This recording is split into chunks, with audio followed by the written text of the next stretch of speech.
Unë do prezantoja, kam një kënaqësi shumë madhe që do prezantoj doktoreshën Lidia Spaho, një nga aktivistet më aktive të shoqatës tonë që në momentet e para. Lidia ka ardhur që nga Chicago, që t'jetë sot këtu me ju. Lidia ka lindur në qytetin e Korçës dhe ka emigruar në Shtetet e Bashkuara të Amerikës në vitin 1998 në Chicago. Nuk I ka haruar kur rrënjët e saj dhe prandaj Lidia është edhe zëvendës presidenti e shoqatës tonë dhe një person shumë aktiv, sepse I ka mbajtur shumë lidhjet me vendin e saj. Ka mbaruar studimet në kolegjin në Northwestern University, ku ka mbaruar për shkenca biokimike. Pas ka vazhduar edukimin mjekësor në Rush Medical College në Chicago. Më pas në Universitetin e Massachusetts ka përfunduar rezidencën në mjekësinë interne dhe më pas fellowshipin në gastroenterologji. Ajo është gastroenterologe në Northwestern Medicine, ku I jep është shumë e dedikuar në punën e saj me pacientët. Dhe siç e thash, është zëvendës presidente e shoqatës tonë, me shumë kënaqësi ja jap fjalën Dr. Lidia Spaho. Lidia ka qenë edhe mbështetëse e organizatës tonë që në fillimet e saj në 2019 kur filluam. Lidia ka qenë e para që na ka mbështetur, kështu që një falënderim të dyfisht, Lidia.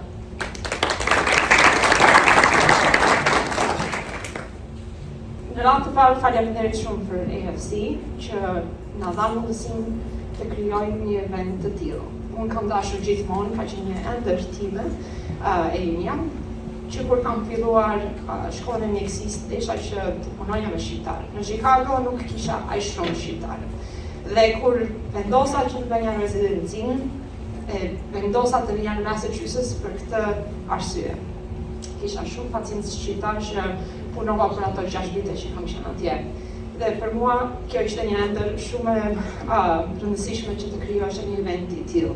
Siç thonë në Amerikë, you can take the person out of Albania, but you can't take Albania out of the person. Mund ta heqësh personin nga Shqipëria, por nuk e heq dot Shqipërinë nga personi.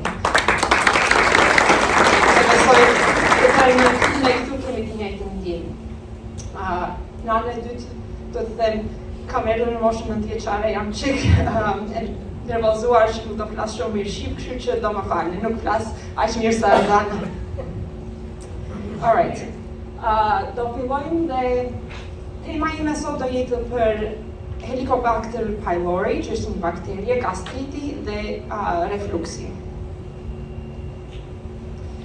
Një nga kesat më të shpeshta që unë shikoj pacient në klinikë është mëdhen shumë stomau, vdiqja nga stomau. Pyetja e parë që unë e pyes pacientin është, mund të më tregosh pak ku është stomau për ty?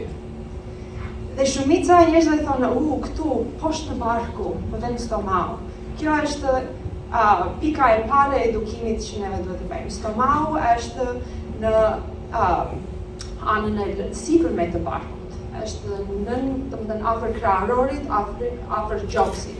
Dhe problemet që kanë të bëjnë me stomau janë të ndryshme nga problemet dhe simptomat që ne ndjejmë në qoftë se kemi probleme me zonën e trash. Këto probleme mund të jenë fryrje të barkut, mund të jetë silenza ose glomsitja, njerëzit ose pacientët mund të kenë një ndjesi që anë vetëm pak dhe ndjejnë shumë full, ndjejnë shumë të ngopur duke ngrënë shumë pak ushqim. Mund të kenë të bjella, mund të kenë dhimbje si shtam dhe djegje. Tërë këto janë arsyet kryesore që ne shikojmë. Por çfarë disa nga simptomat që neve na krijojnë shumë merak janë në qoftë se pacienti thotë, unë kam të bjella, po e shikoj që bjell gjak, ose kur dal jashtë, e kam jashtëqitjen shumë të zezë ose të gjakosur. Këto janë gjëra që neve na merakosin dhe gjithmonë rekomandojmë një endoskopi, që është një sondë, siç mund ta shikoni këtu, një tub saj masa gishti tregus me kamerë, që futet nga goja, në esofag, në stomak, që na tregon çfarë po ndodh me pacientin. është një video e shkurtër. Kur ne bëjmë endoskopin, mund të shikojmë një gjë të tillë. Brenda në stomak mund të ketë inflamacion, mund të ketë një ngjyrë të kuqe, po ta shikoni është edhe si lëkurë gjarpri. Ky quhet gastrit, që është inflamacioni i mukozës të stomakut.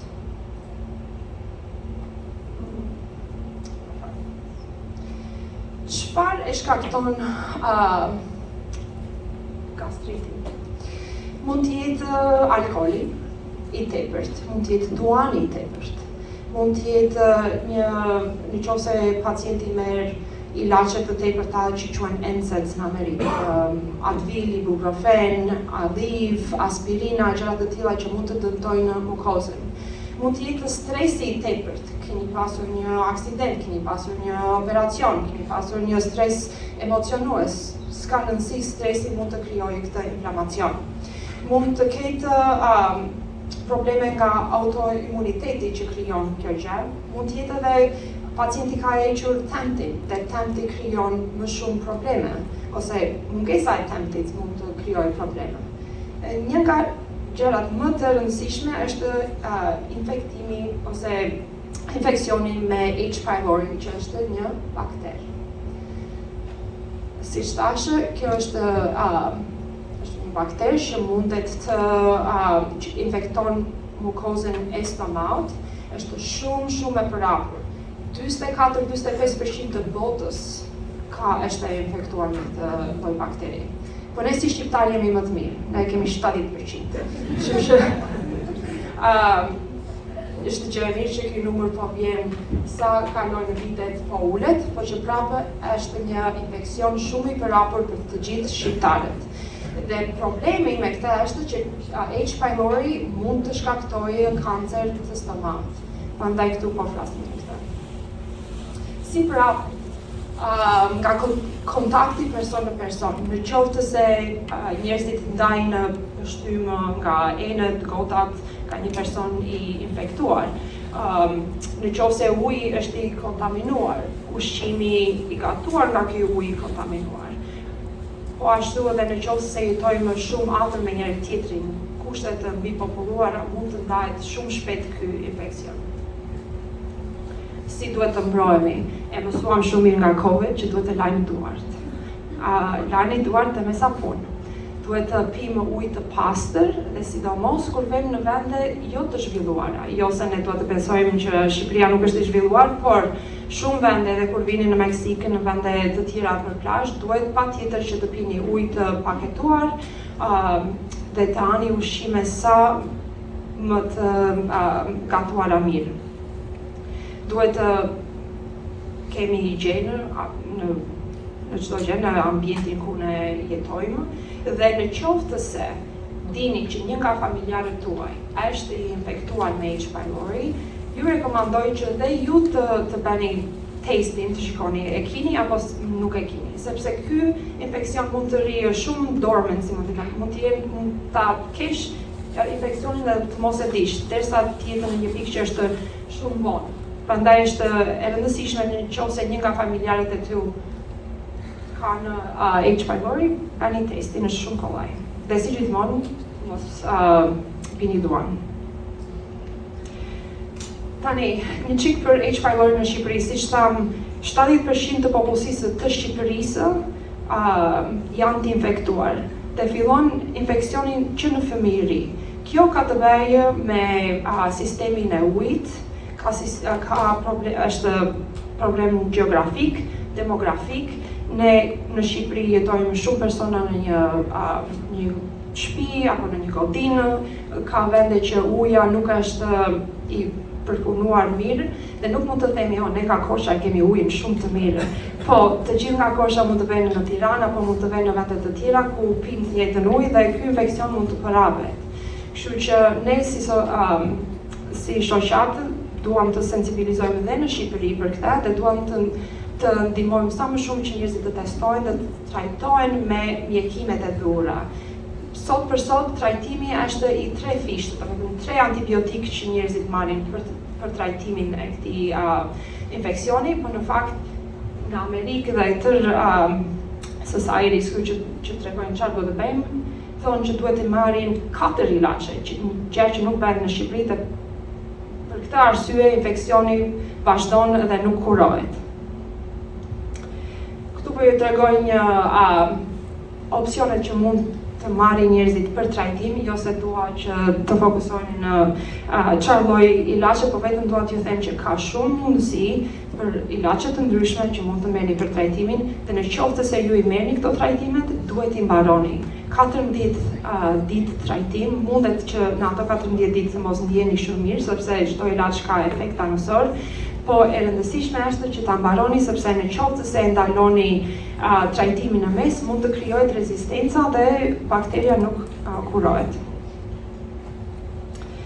Në qoftë se nuk kurohet, ka komplikacione, mund të krijohet ulcer, që janë shumë të dimshme, mund të rrjedhin gjak, njerëzit mund të kenë anemi, mund të kenë probleme të tilla, siç thamë më përpara mund të krijohet edhe kancer në stomak, gjë që ne nuk e duam. Dhe një nga gjërat e tjera është që ti mund të hash ushqime, por nuk ka mundësi trupi ti marrë të vitaminat që duhen. Dhe prandaj është shumë e rëndësishme për trajtimin e H. pylori. Okej. Tash tema tjetër është GERD. U mundova shumë në ChatGPT, në fjalor, që të gjeja si ta them GERD në shqip, po nuk e gjeta dot. Kështu që sëmundja e refluksit gastroesophageal, do ta them në anglisht. Është një nga sëmundjet më të zakonshme, më të përhapura që ne shikojmë. 20% të popullsisë në Amerikë ka. E ndjen këtë, ose ka simptoma të GERD. E shikojmë shumë në moshën, në njerëzit e moshuar, në personat obezë dhe gratës shtatzane.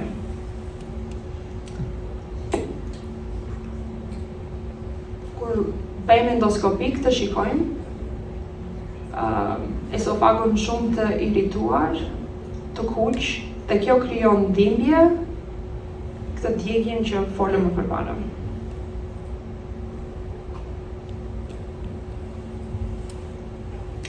Refluksi ose GERD, acid reflux, që mund ta keni dëgjuar këtu, është kthimi I përmbajtjes së stomakut lart në esofag. Kjo duhet të ndodhë 2 herë ose më shumë në javë. Në qoftë se ndodh një herë kur ti ke pasur një ditë shumë të, domethënë ke ngrënë shumë, ke pirë alkool, ke ngrënë shumë ëmbëlsira, çfarë s'ka rëndësi, çdo njeri ka këto momente, nuk është shumë e rëndësishme në qoftë se ndodh një herë, por në qoftë se është një gjë që ndodh më shumë se 2 herë në javë, ka urth, njerëzit kanë heartburn, ndjejnë një djegje në krahëror. Në qoftë se njerëzit kanë regurgitation, nuk e di, rigurgitim, kështu ma thanë, duhet ta them, por nuk e di që kjo është një fjalë që ne përdorim. Të tëra këto mund të krijojnë dëmtim të esofagut, që mund të ketë, siç e pamë, një irritim, inflamacion, ngushtim, gjëra të tilla.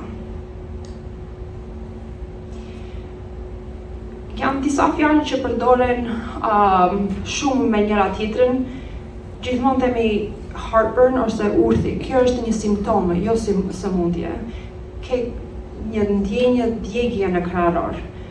Mund të jetë një nga shenjat e GERD. Mund të kesh edhe një fenomen tjetër që është kthimi I ushqimit, ose mund ta ndjesh ushqimin në gojë. Edhe ky mund të jetë një fenomen I GERD, po këto të dyja kur ndodhin të dyja dhe për një kohë shumë të gjatë, kjo diagnostikohet si GERD ose acid reflux. Është sëmundja klinike, dhe këtë ne duhet ta trajtojmë sepse shkakton shumë dëmtime, nëse e lëmë pa trajtuar. Pse ndodh acid reflux? Në esofag, në fund të esofagut, që është tubi kur arbuk ushqimi shkon poshtë, është një valvull që ndan esofagun nga stomakun. E di që po shkojmë një çik në shumë terma mjekësore, po është e rëndësishme ta kuptoni këtë. Nëse kjo valvull nuk punon mirë, njerëzit kanë më shumë refluks, kanë më shumë regurgitim, çdo gjë që thash më përpara. Dhe kjo krijon dëmtimin e esofagut. Çfarë mund të bëjmë ne nga ana tonë, përveç ilaçeve? është shumë e rëndësishme të mos pim kafe. Në qoftë se, ose po them, jo të gjithë njerëzit, po ata njerëzit që kanë probleme me refluksi, me urthin, me acid reflux, kafeja është numri 1 që duhet të shmanget. Edhe çokolada ka kafeinë. Në qoftë se pini çaj me mente, në qoftë se ani shumë domate, ketchup, pasta, pizza, çdo gjë me domate, fruta që janë shumë citrike, portokall, mandarina, gjëra të tilla, të gjitha këto efektojnë në acid reflux. Rekomandojmë si mjek që vaktet jenë të shumta dhe me nga pak sasi. Të paktën 2-3 orë para se të flini gjumë duhet jetë ushqimi i fundit që juve konsumoni. Kjo lejon që graviteti të bëj punën e saj, që ushqimi të kalojë jashtë stomakut dhe të mos keni reflux. Në qoftë se keni mundësi që krevati të jetë pak i ngritur, që edhe graviteti punojë në atë mënyrë. Peshat e rënda duhet të mbani peshë normale dhe si gjithmonë mos pini duan. Tashi, në qoftë se i bëni të gjitha këto dhe prap keni simptoma që mund të ndodhë, ka ilaçe over the counter që mund t'i blini pa recetë, Tums mund të blihet, Gaviscon ose Pepcid. Këto mund të blihen shumë kollaj në Walgreens, CVS, në çdo farmaci, ndihmojnë me simptoma, por nuk janë ilaçe që mund t'i merrni për gjithmonë sepse humbin efektin. Në qoftë se ju i merrni këto ilaçe dhe prap keni probleme, duhet të shikoni gastroenterologun dhe ne zakonisht japim këto ilaçe për të trajtuar simptomat. Omeprazole, pantoprazole, Nexium, Prilosec, të gjitha për këto ulin aciditetin dhe ndihmojnë në simptomat që njerëzit kanë për GERD, acid reflux, urth, të gjitha këto. Është shumë e rëndësishme në qoftë se ju merrni këtë lloj ilaçi, në qoftë se doni ta ndërprisni, të lutem mos e ndërprisni me njëherë. Duhet të shkoni nga 40 mg në 20 mg, në 10 mg dhe pastaj duhet ta ndaloni. Shumica e pacientëve thonë, ndjehem mirë, nuk do ta marr me, dhe në këtë moment fillojnë simptomat shumë më të forta. Kështu që në qoftë se mësuat një gjë sot, po të merrni këto ilaçe, mos i ndaloni me njëherë.